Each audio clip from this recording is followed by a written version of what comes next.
As a number of us were walking off the floor just now, there was somebody that raced up to us and said, "We should all be ashamed of ourselves." She said, "We should all be ashamed of ourselves," and started yelling at us, and then told us all to get out of her face, even though we weren't really talking to her. And then just about a week or so ago, I was in an elevator with Representative Lois Frankel, and she was saying to me, "Brian, why do you have to be such an a-hole for not having my mask on?" Well, Florida Congressman Brian Mast leading a Republican revolt tonight against a continuing mask mandate on the floor of the House of Representatives. Speaker Nancy Pelosi also facing GOP resistance over her recent extension of proxy voting protocols through July 3rd.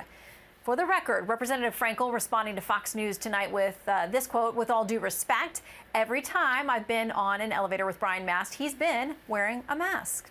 Let's debate these forever pandemic issues with tonight's Bream team, former Biden campaign surrogate Kevin Walling and the host of the Jason in the House podcast, Jason Chaffetz. Great to have you with us, gentlemen. Thank you. Hey, Shannon, good to be with you. Okay, so this is something that Congressman Thomas Massie, he's a Republican from Kentucky, said today. He was one of the 10 who got in trouble tonight, these GOP House members who said they're not going to wear their masks on the floor.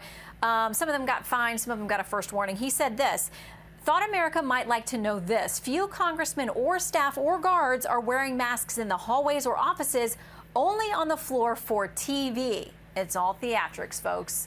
Jason? Yeah, I've heard from members who serve. I used to serve there, and it does seem to be theatrics. And shame on Nancy Pelosi for going after Brian Mast, who served our country. He was a staff sergeant in the Army, lost both his legs serving in Afghanistan. He's earned the Bronze Star. He's earned the Purple Star, or the Purple Heart.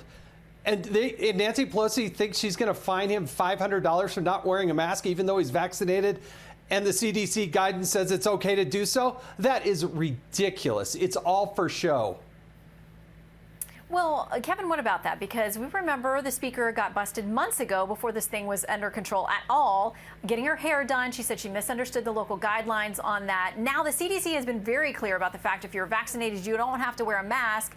Earlier tonight, Representative Mast said this is all about trying to control the American people. He said that's what the speaker is about by not following the latest CDC guidance. Yeah, Shannon, I don't think it's a matter of control. I think it's a matter of the speaker following guidance from the attending physician's office and the fact that she looks at her fellow members. And I saw news reports today, sadly, that just 45% of House Republican members have come forward and said that they've been vaccinated, which is 5% lower than the 50% countrywide of adults and 15% lower than the 60% of adults that have at least one shot. And these members were offered this vaccine back in January when President Trump and President Biden both received their vaccines. So I think, as you said at the outset, the president's message is, get vaccinated or wear a mask. And the fact that you still see so many House Republican members who either haven't come forward and said they've been vaccinated or haven't been vaccinated is still what's problematic, I think, to many in the attending physician's office and probably in House leadership. And so now there's this question about whether somebody has been vaccinated, if they're wearing a mask or not wearing a mask, and whether there should be passports. The government and the White House keep saying that they're not going to get involved with that. It's going to be up to private businesses, but that impacts people's ability to do all kinds of things, whether it's go to a concert or sports or get groceries, whatever, with or without the mask, with or without the vaccine passport or card. Dr. Leanna Wen says this. She says, "I'm not saying the federal government should issue a vaccine passport. Rather, it should help private entities set up a health and safety screen that incorporates proof of vaccination or testing in lieu of vaccine verification." I don't know how proof of vaccination is different than vaccine verification, but whatever. Goes on to say the White House has already been working on minimum requirements for such credentialing. This is the time to release them. So, Jason, it sounds like the White House is involved in some kind of conversation regarding the use of a passport or verification. Credentialing is this passport. Look, that is not the proper role of government. The proper role of government is to inform the public, allow people to make their own self-determination, and to make sure that they have the information that they can make those decisions. But self-determination is one of those principles that I think conservatives and Republicans believe wholeheartedly in. They don't need big brother government that's going in, taking all their health records, checking them against a database. I don't trust the federal government with any of this stuff. They've shown time and time again they lose this information and it gets hacked, and it should not be out there. Should never happen. All right, Kevin, I want to get you to our other topic so I can get a quick comment from both of you. There's going to be this vote on whether or not to proceed with this bipartisan January 6th investigative commission. Kevin McCarthy, the House Minority Leader, said essentially, he says Democrats aren't going to look at political violence striking American cities, this Republican congressional baseball practice, the deadly attack on the Capitol on April 2nd. He says if they're not going to look at all these other things, I can't support this January 6th commission. Quick comment from you. Yeah, Shannon, it's sad to see the minority leader come out against this commission. He empowered John Katko, who's an honorable man, Republican ranking member on Homeland Security, to negotiate on his behalf. Democrats caved to a lot of what the Republicans' demands were for this commission. It is truly bipartisan. There will be a number of Republicans who support this, despite Republicans whipping against this vote that's likely to happen this week. It's what the American people need to see as part of a bipartisan commission into January 6th. So Democrat Adam Schiff says McCarthy wants to block a bipartisan commission on the January 6th insurrection. It's clear why.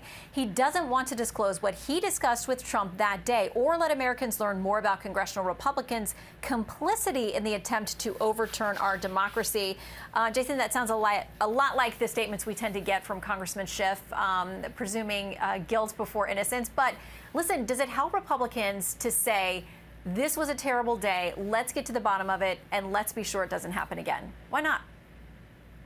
I think a lot of people have said that, and there's an FBI investigation. There are multiple committees that are doing those investigations, but I think Kevin McCarthy makes a very valid point because it's bigger and broader than just what happened on January 6th. Why not look at this ongoing violence in the Pacific Northwest, the other extremism that's happening out there? Why not look at that? And it really does make you scratch your head and say, well, why won't Nancy Pelosi accept that? And if it's not going to take on Portland and these other problems, I think Kevin McCarthy makes a very good point.